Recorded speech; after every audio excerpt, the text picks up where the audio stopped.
Nagpulong po ang LGU Kamalig at DSWD para paigtingin ang pagtugon sa epekto ng ashfall ng Mayon sa Albay.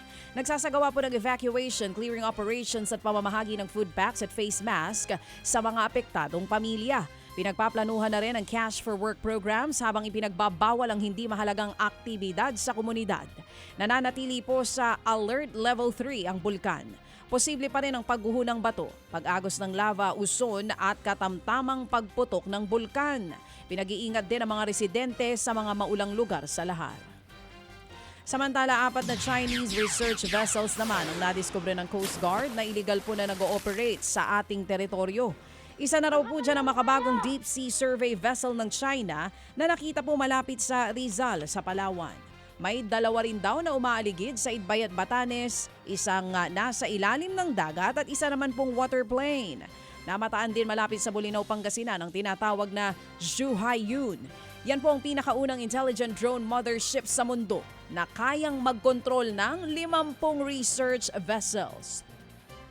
Nag-deploy na daw po ang PCG ng mga eroplano at barko para maitaboy at masawata ang operasyon ng nasabing mga barko ng China. Patuloy din daw nilang imomonitor ang galaw ng mga barko, alinsunod po yan sa ating batas at maging sa International Maritime Law.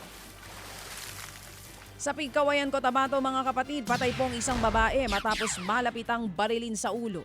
Sa kuha nga ng CCTV, kitang bumibili lamang sa tindahan ng biktima nang dumating po ang gunman.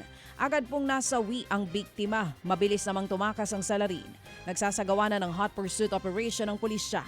Inaalam pang motibo at pagkakakilanlan ng mga salarin.